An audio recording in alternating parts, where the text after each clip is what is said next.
ಸ್ನೇಹಿತರೆ ನಮಸ್ಕಾರ. Vitamin D ಅನ್ನೋದು ವೆರಿ ವೆರಿ ಕ್ರೂಷಿಯಲ್ ವಿಟಮಿನ್ನು. ಎಲ್ಲ ಒಂದು ಪೇಷಂಟ್ಸ್ಗೂ ನಾವು ವಿಟಮಿನ್ ಡಿ ಕೊಡ್ತೀವಿ. ಆಲ್ಮೋಸ್ಟು 100ರಲ್ಲಿ 97-98 ಜನಕ್ಕೆ ವಿಟಮಿನ್ ಡಿ ಡಿಫಿಷಿಯನ್ಸಿ ಇರುತ್ತೆ. ಅದರಿಂದ ಮೇಯ್ನಾಗಿ ಮಸ್ಕ್ಯುಲೋಸ್ಕೆಲೆಟಲ್ ಮಲ್ಟಿ ಸಿಸ್ಟಮ್ ಇಶ್ಯೂಸ್ ಆಗುತ್ತೆ.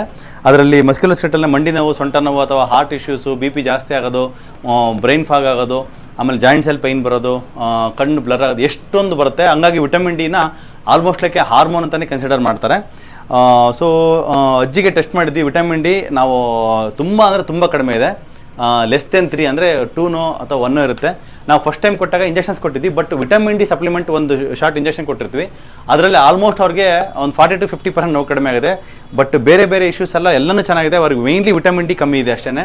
ವಿಟಮಿನ್ ಡಿ ಅವ್ರಿಗೆ ಇವಾಗ ವಿಟಮಿನ್ ಡಿ ಇಂಜೆಕ್ಷನ್ಸ್ ಮತ್ತು ಸಪ್ಲಿಮೆಂಟ್ಸ್ ತೊಗೊಂಡು ಸ್ವಲ್ಪ ಬಿಸಿಲು ನೋಡೋಕೆ ಸ್ಟಾರ್ಟ್ ಮಾಡಿದರೆ ಚೆನ್ನಾಗಿ ಇಂಪ್ರೂವ್ಮೆಂಟ್ ಆಗುತ್ತೆ. ಆಲ್ಮೋಸ್ಟ್ ಪೂರ್ತಿನೇ ನೋವು ವಾಸಿ ಆಗುತ್ತೆ.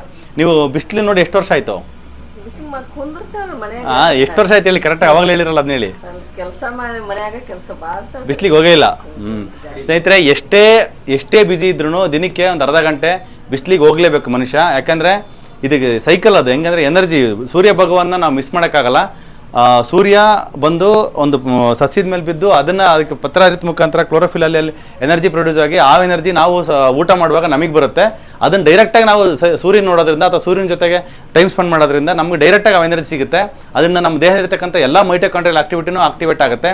ದೆನ್ ನಮ್ಮ ದೇಹದಲ್ಲಿ ಎಷ್ಟೊಂದು ವಿಟಮಿನ್ಸು, ಒಂದು 1000 ಬಯೋಕೆಮಿಕಲ್ ರಿಯಾಕ್ಷನ್ಸ್ ನಮ್ಮ ಬಾಡಿನಲ್ಲಿ ಆಕ್ಟಿವೇಟ್ ಆಗುತ್ತೆ just because of sunlight, not just vitamin D. ಅದಕ್ಕೋಸ್ಕರ ನಾನು ನಿಮಗೆ ರಿಕ್ವೆಸ್ಟ್ ಮಾಡೋದು, ನೀವು ಎಷ್ಟೇ ಬಿಸಿ ಇದ್ರಿ ಅಟ್ಲೀಸ್ಟ್ ನೀವು ಬೈಕ್ ಓಡಿಸ್ಕೊಂಡು ಹೋಗ್ತಿರ್ಬೇಕಾದ್ರೆ ಶರ್ಟ್ ಮೇಲೆ ಇಟ್ಕೊಂಡ್ಬಿಟ್ಟು ಸನ್ಲೈಟ್ನ ಬಿಡಿಸ್ಕೊಳ್ಳಿ. ನೀವು ಕಾರಲ್ಲಿ ಹೋಗ್ತಾ ಇದ್ರೆ ಸ್ವಲ್ಪ ವಿಂಡೋಸ್ ಇಳಿಸ್ಬಿಟ್ಟು ಕೈ ಹೊರಗಡೆ ಇಟ್ಟು ಸನ್ಲೈಟ್ ಆದರೂ ತಗೊಳ್ಳಿ. ಒಂದು ಅರ್ಧ ಗಂಟೆ ಸನ್ಲೈಟ್ ನೀವು ಎಕ್ಸ್ಪೋಸ್ ಆಗಲೇಬೇಕು. ಯಂಗ್ಸ್ಟರ್ಸ್ ಆಗ್ಬೋದು, ವಯಸ್ಸಾಗಿರ್ಬೋದು. ಯಾಕಂದರೆ ನಿಮ್ಮ ದೇಹದಲ್ಲಿ ಏನಾದರೂ ಒಂದು ಪ್ರಾಬ್ಲಮ್ ಆಗ್ತಿದೆ ಅಂದರೆ ಬಂದು ವೆರಿ ವೆರಿ ವೆರಿ ಕಾಮನ್ ಕಾಸ್ ಬಂದು ವೈಟಮಿನ್ ಡಿ ಡಿಫಿಷಿಯನ್ಸಿ. ಅದು ಬರ್ತಾ ಯಾವ ಲೆವೆಲ್ಗೆ ಹೋಗಿದೆ ಅಂದರೆ very significant level, less than 3 ಹೋಗಿದೆ. ಸೊ ಇವಾಗ ಇಂಜೆಕ್ಷನ್ಸು ಸಪ್ಲಿಮೆಂಟ್ಸ್ ಕೊಡೋದ್ರ ಮುಖಾಂತರ ನಾರ್ಮಲ್ ಮಾಡ್ತೀವಿ. ಫ್ಯೂಚರಲ್ಲಿ ಅದು ಹಂಗೆ ಕಂಟಿನ್ಯೂ ಆಗೋದಕ್ಕೆ, ವಿಟಮಿನ್ ಡಿ ಕಂಟಿನ್ಯೂ ಆಗೋದಕ್ಕೆ ಸನ್ಲೈಟಲ್ಲಿ ಹೋಗಬೇಕು. ಹೆಲ್ತಿ ಆಗಿರ್ತಕ್ಕಂಥ ಫ್ಯಾಟ್ ಫುಡ್ನ ತಗೋಬೇಕು. ಲೈಕ್ ಕೋಕೋನಟ್ ಆಯಿಲು, ತುಪ್ಪ ಮತ್ತು ಎಳ್ಳೆಣ್ಣೆ, ಈ ಥರದ್ದು ತಗೋಬೇಕು. ಇನ್ನೂ best way of vitamin D improvement ಅಂದರೆ ಕೈಗೆ ಮತ್ತು ಕಾಲಿಗೆ ವಿಟಮಿನ್ ಡಿ ಇದು ಎಳ್ಳೆಣ್ಣೆ ಹಚ್ಕೊಂಡ್ಬಿಟ್ಟು ಸನ್ಲೈಟ್ಗೆ ಎಕ್ಸ್ಪೋಸ್ ಮಾಡಿದ್ರೆ ಸ್ಕಿನ್ನಲ್ಲಿ ಇನ್ನೂ ಚೆನ್ನಾಗಿ ಪ್ರೊಡ್ಯೂಸ್ ಆಗಿ ಸ್ಟಾರ್ಟ್ ಆಗುತ್ತೆ. ಸೊ ಈ ಥರ ಮೆಥಡ್ನ ಫಾಲೋ ಮಾಡಿ ವಿಟಮಿನ್ ಡಿ ಡಿಫಿಷಿಯನ್ಸಿಯಿಂದ ನೋವುಗಳಿಂದ ಹೊರಗೆ ಬನ್ನಿ ಅಂತ ನಾನು ನಿಮ್ಮಲ್ಲಿ ಕೇಳ್ಕೊಡ್ತೀನಿ ಸ್ನೇಹಿತರೆ. Thank you.